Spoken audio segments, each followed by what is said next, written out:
نماز مومن کو منکر سے روک دے. جو نماز منکر سے نہیں روکتی وہ نماز ناقص ہے، اور جو نماز ناقص ہے وہ نماز اللہ سے دور کرتی رہتی ہے.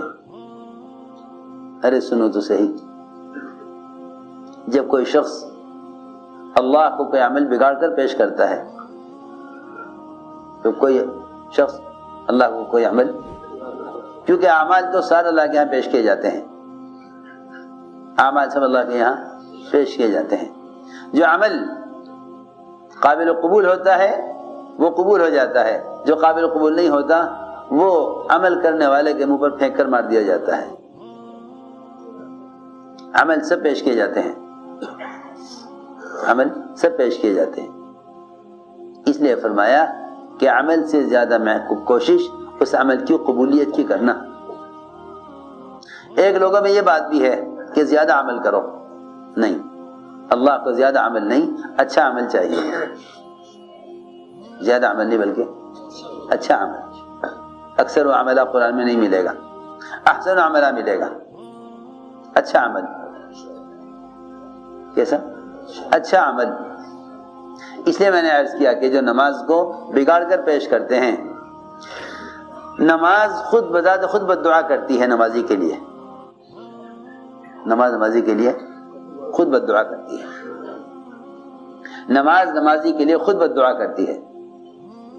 اس لیے ابن عباس اور عبداللہ بن مسعود دونوں فرماتے ہیں، ابن عباس اور عبداللہ بن مسعود دونوں فرماتے ہیں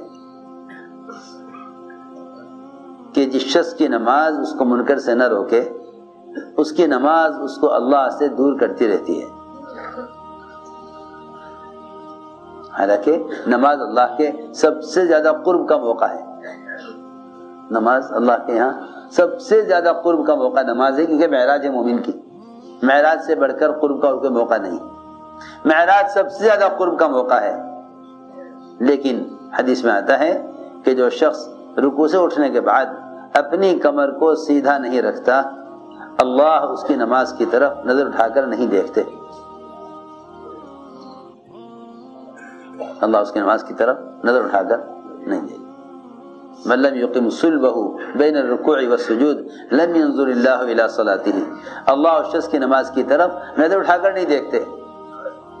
اللہ اس شخص کی نماز کی طرف نظر اٹھا کر نہیں دیکھتے جو رکوع سے اٹھنے کے بعد کمر کو سیدھا نہ رکھے. اس لیے قومے کے اذکار بتلائے، تم جس موقع کا ذکر کا اہتمام نہیں کرو گے تمہارا وہ موقع غفلت میں گزرے گا. اللہ اکبر. نماز کی صفت پر پوری زندگی آئے، سنو توجہ سے بات، نماز کی صفت پر پوری زندگی آئے. یہ دیکھو کس وقت کا کیا ذکر ہے، کس وقت کا کیا ذکر ہے. نماز کا کی کوئی حالت ذکر سے خالی نہیں ہے. نماز کی کوئی حالت ذکر سے خالی نہیں ہے. تکبیر تحریمہ سے لے کر سلام پھیرنے تک ہر موقع پر ذکر ہے، ہر موقع پر ذکر ہے. اس لیے نماز کو ذکر اکبر کہا ہے کہ سب سے بڑا ذکر نماز ہے. سب سے بڑا ذکر نماز کو ذکر اکبر کہا کہ سب سے بڑا ذکر نماز ہے. تو ہم نے عرض کیا کہ نماز میں کمال پیدا کرو، اس سے دین میں کمال پیدا ہوگا. فرمایا من اقامها فقد اقام الدین. اگر تم دین میں کمال چاہتے ہو تو نماز میں کمال پیدا کرو. لیکن لوگ نماز کو بگاڑتے ہیں اسباب کے لیے. پھر نماز کی بددعا سب سے پہلے اسباب کو لگتی ہے، کیونکہ اکثر نماز کو بگاڑا جاتا ہے اسباب کے لیے. اسباب بگڑتے ہیں نماز کے بگڑنے سے، کیونکہ نماز کی بددعا سب سے پہلے اس چیز کو لگے گی جس کے لیے نماز کو بگاڑا گیا ہے. لوگ حیران ہوتے ہیں کہ نماز پڑھتا ہوں پھر بھی کاروبار نہیں چلتا. پہلے یہ غور کر لے کہ کیسی نماز پڑھ رہا. آیا ایسی نماز ہے جو تجھے کاروبار سے مستغنی کر کے اللہ کے خزانوں سے جوڑ دے، یا ایسی نماز ہے کہ تیرے نماز کی بد دعا سب سے پہلے تیرے کاروبار کو لگے؟ سیدھی بات ہے۔ اس لیے فرمایا کہ اپنی نماز میں کمال پیدا کرو، نماز میں کمال پیدا کرو، اس لیے کہ نماز سب سے مؤثر عمل ہے منکر سے روکنے کے لیے، اور نماز سب سے بنیادی سبب ہے جس سے عبادات کی تکمیل ہوتی ہے، اور سارے معاملات، اخلاق، معاشرہ، سارا دین قائم ہو جاتا ہے نماز کے قائم کرنے پر۔ پھر نماز کو علم پر لاؤ۔ میں نے عرض کیا جیسے کلمہ کا اخلاص ہے، نماز کا بھی اخلاص ہے، اور جیسے نماز کا اخلاص ہے ایسے علم کا بھی، سنو، علم کا بھی اخلاص ہے، علم کا بھی اخلاص ہے۔ کلمہ زبان کا بھی ہے، دل کا بھی ہے۔ زبان کا ہے تو الفاظ ہیں، دل کا ہے تو اخلاص ہے۔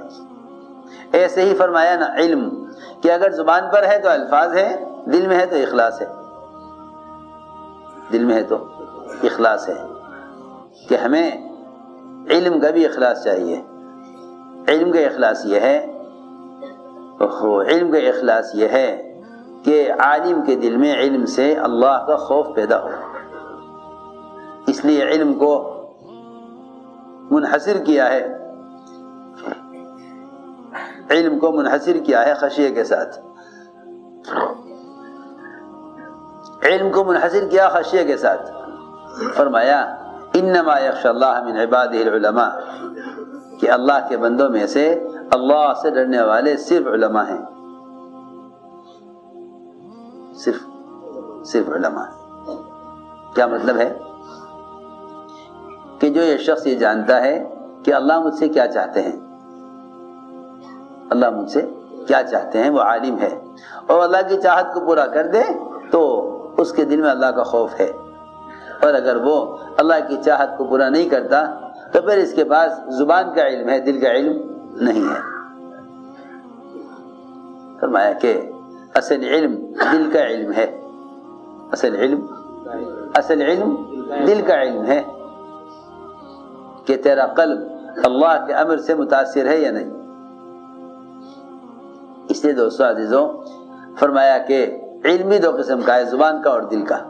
زبان کا علم تو ابن آدم کے لیے مصیبت بنے گا، اور دل کا علم انسان کو نفع دے گا۔ یہ صحیح حدیث ہے۔ علم دو قسم کا، زبان کا اور دل کا۔ دل کا علم نفع دے گا، زبان کا علم اس کے لیے مصیبت بنے گا۔ اس لیے ایک فریضہ علم ہے، اس علم کو امت تک پہنچانا اور نقل حرکت کے ذریعے امت کو جہالت سے نکالنا، امت کو جہالت سے نکالنا۔ سنو، امت کو جہالت سے نکالنا۔ کیا جہالت؟ کہ سب سے بڑی جہالت یہ ہے کہ اس زمانے کے مسلمان ہر سیکھنے والی چیز کو علم کہنے لگے ہیں۔ جو آدمی جو چیز سیکھتا ہے اس کو علم کہہ رہا ہے۔ عجیب بات ہے کہ انبیاء نے بھی علم کو علم کہا، ان کے مقابلے میں انبیاء علیہ السلام کا اور اللہ کے وجود کا انکار کرنے والوں نے بھی اپنے فنون کو علم کہا۔ اس زمانے کے مسلمان بھی دنیاوی فنون کو علم کہنے لگے ہیں۔ ہماری بات توجہ سننی ہوگی۔ انبیاء علیہ السلام نے اللہ کے علم کو علم کہا، انبیاء علیہ السلام نے اللہ کے علم کو علم کہا۔ کفار اور مشرکین نے اور انبیاء کا انکار کرنے والے اور اللہ کے انکار کرنے والوں نے بھی فنون کو علم کہا۔ سنو میری بات توجہ سے، ہمیشہ سے یہ بات ہے، ہمیشہ سے یہ بات ہے کہ انبیاء علیہ السلام کہتے ہیں علم وہ ہے جو ہمارے پاس ہے، قومیں کہتی ہیں نہیں، علم وہ ہے جو ہمارے پاس ہے۔ سارا جھگڑا نبیوں کا باطل قوموں سے اسی پر ہے کہ وہ کائنات کے نظام کو علم کہتے ہیں، اور انبیاء علیہ السلام احکام کے نظام کو علم کہتے ہیں. ہماری بات توجہ سے سننا. انبیاء علیہ السلام اللہ کے احکام کو علم کہتے ہیں. انبیاء علیہ السلام اللہ کے احکام کو علم کہتے ہیں. انبیاء علیہ السلام اللہ کے احکام کو علم کہتے ہیں. اور ان کو نہ ماننے والی قومیں، ان کا مقابلہ کرنے والی قومیں، اللہ کے اوامر کا انکار کرنے والی قومیں، کفار و مشرکین، وہ کہتے نہیں علم ہے جو ہمارے پاس ہے. ابراہیم علیہ السلام نے بھی یہی کہا، یا ابت انی قد جاءنی من العلم ما لم یاتک، میرے پاس وہ علم ہے جو آپ کے پاس نہیں ہے، فاتبعنی، لہذا میری بات مان لو. موسیٰ علیہ السلام نے کہا کہ میں اللہ کے یہاں سے علم لے کر آیا ہوں.